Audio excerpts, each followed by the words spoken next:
हर हर महादेव। ये सिर्फ एक कथा नहीं, एक अनुभव है। एक भक्त की भक्ति की ऐसी यात्रा जिसने खुद भगवान शिव को धरती पर उतरने पर मजबूर कर दिया। ये कहानी है वासुदेव नाम के एक सच्चे शिव भक्त की। काशी की गलियों में जन्मा, साधारण जीवन जीने वाला, लेकिन अपने आराध्य महादेव के लिए असाधारण प्रेम रखने वाला इंसान। वासुदेव एक निर्धन ब्राह्मण था। बनारस की तंग गलियों में उसका एक छोटा सा घर था। रोज सुबह 4 बजे उठता, बिना किसी शिकायत के नंगे पांव गंगा स्नान को जाता, फिर जल लेकर काशी विश्वनाथ मंदिर जाता। हे भोलेनाथ, बस इतना आशीर्वाद देना कि जब तक ये प्राण चले आपके चरणों की सेवा कर सकूं। वासुदेव के पास ज्यादा कुछ नहीं था, पर जो कुछ भी था वो सबसे पहले शिव को अर्पित करता। कभी तुलसी दल, कभी बेलपत्र और कभी सिर्फ जल, परंतु उसकी भक्ति में भाव ऐसा था जो किसी पुष्प से भी सुंदर। एक रात स्वप्न में वासुदेव को एक अजीब सी छाया दिखी। वो छाया बोली, भक्त, तेरी भक्ति को देखा है मैंने, जल्द ही तेरा परीक्षण होगा। वासुदेव डर गया, पर अगले ही क्षण उसने शिव का स्मरण किया। जो भी होगा भोले की इच्छा से होगा। अगले दिन बारिश हो रही थी। वासुदेव को तेज बुखार था। पत्नी ने कहा, कृपया आज मत जाओ मंदिर, शरीर ठीक नहीं है। पर वासुदेव ने कहा, जिस दिन मेरे प्रभु की पूजा छोड़ दूं, उस दिन जीवन व्यर्थ है। मंदिर जाते समय रास्ते में एक बूढ़ा व्यक्ति मिला, कांपता हुआ, भूखा। वासुदेव ने अपना साथ लाया प्रसाद उसे दे दिया। बूढ़ा व्यक्ति, तेरा उपकार कौन चुकाएगा बेटा? वासुदेव, मुझे कुछ नहीं चाहिए बाबा, बस आप प्रसन्न रहें। रात को फिर स्वप्न आया। अब वही बूढ़ा प्रकाश में बदल गया और शिव स्वरूप में दिखाई दिया। शिव गंभीर स्वर, वासुदेव, मैं तुझसे प्रसन्न हूँ, मांग वरदान। वासुदेव, प्रभु, बस इतना दीजिए कि आपके चरणों की भक्ति कभी छूटे नहीं। शिव मुस्कराते हुए, तू मेरा सच्चा पुत्र है, तेरे लिए अब संसार भी बाधा नहीं बनेगा। और यहीं से शुरू होती है वासुदेव की असली आध्यात्मिक यात्रा, जिसमें वो एक भक्त से एक ज्ञानी और फिर भगवान शिव के दूत तक बन जाता है। वासुदेव अब पहले से ज्यादा शांत, स्थिर और अंतर्मुखी हो गया था। वो दिन में एक बार भोजन करता और बाकी समय सेवा और साधना में लगाता। गांव के लोग कहते, ये पगला ब्राह्मण कब सुधरेगा? लेकिन वासुदेव मुस्कराता और कहता, जिन्हें शिव से प्रेम हो जाए उन्हें संसार की सुध कहाँ रहती है। काशी विश्वनाथ मंदिर के एक पुजारी वृद्ध हो गए थे। उन्होंने वासुदेव को बुलाया और कहा, पुजारी वासुदेव, मेरी आयु अब सेवा की नहीं रही, क्या तुम इस सेवा को आगे बढ़ा सकोगे? वासुदेव की आंखों से आंसू बहने लगे। मेरे लिए इससे बड़ा सौभाग्य क्या होगा? अब लोग वासुदेव को देखकर झुकते थे। कभी जो उसका मजाक उड़ाते थे, अब उसे संत मानने लगे। एक दिन एक बालक ने उससे पूछा, बाबा, भगवान दिखते कैसे हैं?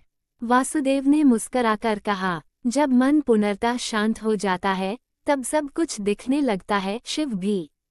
एक रात तेज तूफान आया, मंदिर का दीपक बुझ गया। वासुदेव ने प्रार्थना की, प्रभु, ये दीपक आपकी ज्वाला है, इसे बुझने न दें। और तभी एक अलौकिक प्रकाश मंदिर में फैला, दीपक फिर से जल उठा। लोग दौड़े और देखा, दीपक तो बिना तेल के जल रहा है। एक वृद्ध, ये तो कोई चमत्कार है। वासुदेव बोला, जहाँ भाव से भरा मन हो वहाँ चमत्कार नहीं, शिव की कृपा होती है। अब वासुदेव हर दिन मंदिर में घंटों ध्यान करता, कभी घंटों तक एक ही स्थान पर बैठा रहता। वासुदेव की आत्मा अब शरीर से परे जा चुकी थी। वो अब केवल भक्त नहीं रहा, वो एक माध्यम बन चुका था। एक दिन ध्यान में भगवान शिव ने वासुदेव को फिर दर्शन दिए। शिव, अब तू केवल मेरा भक्त नहीं, मेरा दूत है। काशी में अब तुझे मेरी सेवा के साथ साथ मेरी शक्ति को भी संभालना है। वासुदेव ने सिर झुका दिया। अब वासुदेव की साधारण यात्रा असाधारण बन चुकी थी। वो अब काशी की आत्मा बन चुका था। ओम नमः शिवाय, ओम नमः शिवाय। एक दिन एक महिला रोती हुई मंदिर में आई। उसका पुत्र बीमार था, डॉक्टर्स ने जवाब दे दिया था। महिला रोते हुए पंडित जी, मेरा बेटा मर जाएगा क्या? क्या शिव कुछ नहीं कर सकते? वासुदेव ने आंखें बंद की, कुछ देर मौन रहा, फिर शिवलिंग पर जल चढ़ाया और बोला, वासुदेव, हे नीलकंठ, अगर मेरी भक्ति में कोई सच्चाई है तो इस बालक को जीवनदान दो। और फिर मंदिर के दीपक की लौ अचानक तेज हो गई। महिला दौड़कर घर पहुंची, देखा उसका पुत्र आंखें खोल चुका था। वो बोलने लगा, माँ, मुझे सपना आया, एक बाबा मेरे सिर पर हाथ रखे हुए थे। महिला, बेटा, वो बाबा नहीं, शिव थे जिन्होंने तुझे जीवन दिया। अब काशी में वासुदेव को जीवित संत माना जाने लगा। लोग दूर दूर से आने लगे, कोई मनोकामना लेकर, कोई समाधान की तलाश में। लेकिन वासुदेव हर किसी से बस एक ही बात कहता, वासुदेव, भक्ति करो, भोले को बुलाओ, वो कभी खाली नहीं लौटाते। काशी के पास वाले राज्य का राजा रघुनाथ सिंह एक घमंडी शासक था। उसे वासुदेव की ख्याति सुनकर जलन हुई। राजा हंसते हुए, अगर ये इतना ही चमत्कारी है तो मेरे मृत पुत्र को जीवित कर दिखाए। वो पुत्र की अस्थियां लेकर वासुदेव के पास आया। राजा, अगर तू सच्चा भक्त है तो इसे जीवित कर। वासुदेव ने शिवलिंग के सामने घंटों ध्यान किया। वातावरण शांत हो गया, वासुदेव के शरीर से प्रकाश निकलने लगा। वासुदेव, मैं चमत्कार नहीं करता, प्रभु करते हैं। अगर ये शरीर जीवित हो सकता है तो उसे जीवन दो प्रभु। और तभी मंदिर में तेज प्रकाश फैला और अस्थियां जलकर राख से एक बालक का शरीर बन गया। राजा रो पड़ा, वासुदेव के चरणों में गिर पड़ा। राजा, माफ कीजिए, मैंने आपको आजमाया। वासुदेव, भक्ति में अहंकार नहीं होता राजन, शिव उन पर प्रसन्न होते हैं जो नम्र होते हैं। काशी अब केवल एक तीर्थ नहीं रही, वह वासुदेव के कारण एक जीवित धाम बन चुकी थी, जहाँ शिव केवल मूर्त नहीं, साक्षात प्रकट हो रहे थे। शिव, वासुदेव, अब तेरा समय निकट है, परंतु एक अंतिम कार्य है। काशी पर संकट आने वाला है, तुझे मेरी शक्ति का उपयोग कर लोगों की रक्षा करनी होगी। वासुदेव नतमस्तक होकर, प्रभु, ये शरीर, ये प्राण, सब आपके हैं, मैं तैयार हूँ। अचानक काशी में एक भयंकर अकाल पड़ गया। गंगा का जल सूखने लगा, पशु मरने लगे, लोग भूखे मर रहे थे। जनता मंदिर आए और वासुदेव से कहा, बाबा, हमें बचाइए, क्या शिव नाराज हैं? वासुदेव बोले, भोले कभी नाराज नहीं होते, ये हमारी परीक्षा है और हमें मिलकर इसे पार करना होगा। वासुदेव ने अपना सारा अन्न, अपने वस्त्र, यहाँ तक कि अपना आसन तक लोगों को दे दिया। दिन रात वो शिवलिंग के सामने बैठकर प्रार्थना करता रहा। एक दिन वो कई घंटों तक भूखा, नंगे पांव खड़ा रहा, केवल एक मंत्र का जाप करता, ओम नमः शिवाय, ओम नमः शिवाय। एक छोटा बच्चा मंदिर की सीढ़ियों पर गिर पड़ा, भूखा, बेहोश। वासुदेव ने अपनी झोली से अंतिम सूखी रोटी निकाली और उसके मुंह में रख दी। उसी क्षण आसमान में काले बादल घिर आए और वर्षा शुरू हो गई। गंगा फिर से बहने लगी, मंदिर के ऊपर प्रकाश फैल गया। वासुदेव शिवलिंग के सामने बेहोश हो गया। शिव साक्षात प्रकट हुए महातेजस्वी रूप में। शिव, वासुदेव, तूने मेरे नाम को जीवित रखा, तेरे त्याग ने काशी को फिर से जीवन दिया। अब समय है तुझे मेरे लोक का आमंत्रण देने का।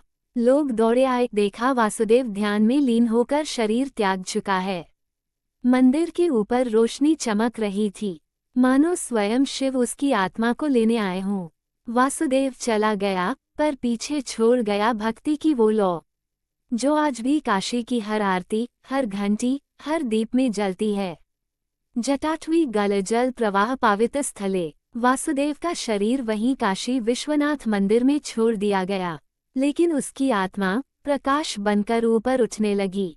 चारों ओर मंत्र गूंजने लगे, ओम नमः शिवाय, ओम नमः शिवाय। एक स्वर्णिम मार्ग खुला, वो शिवलोक की ओर जा रहा था। ये कोई साधारण देह नहीं थी, ये उस आत्मा की यात्रा थी जिसने शिव को अपने हृदय में सजीव रखा। शिवलोक में वासुदेव की आत्मा पहुंची। वहां मां पार्वती, नंदी, गणेश और स्वयं महादेव खड़े थे। शिव, वासुदेव, आज से तू केवल भक्त नहीं, मेरा अंश है। काशी में तूने जो किया वो युगों तक याद रहेगा। वासुदेव की आत्मा ने चरणों में शीश नवाया। काशी में अब भी लोग वासुदेव की पूजा करने लगे थे। मंदिर में एक छोटा सा कोना बनाया गया, जहां उसकी तस्वीर उसके चंद शब्दों के साथ रखी गई। सच्ची भक्ति वो है जहां इच्छाएं समाप्त और समर्पण प्रारंभ होता है।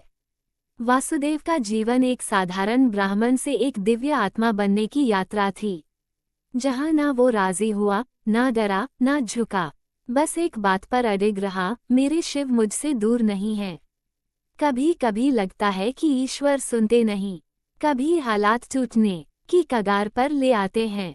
लेकिन याद रखिए, भक्ति इक्वल्स विश्वास जोड़ समय जोड़ समर्पण।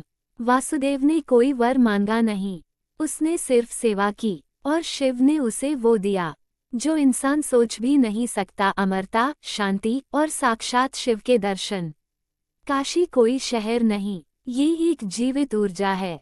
यहाँ हर घंटी, हर दीपक, हर जलधारा शिव की शक्ति से चलती है।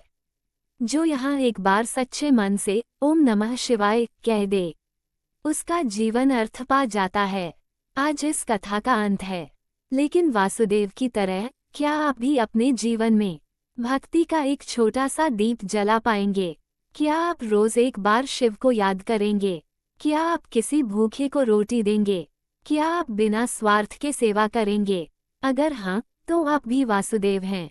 अगर ये कथा आपको प्रेरणा देती है तो लाइक, कमेंट और चैनल को सब्सक्राइब जरूर करें, क्योंकि हम लाते रहेंगे ऐसे ही भक्ति से जुड़े सच्चे और गहरे किस्से, जो आपके जीवन में शांति, विश्वास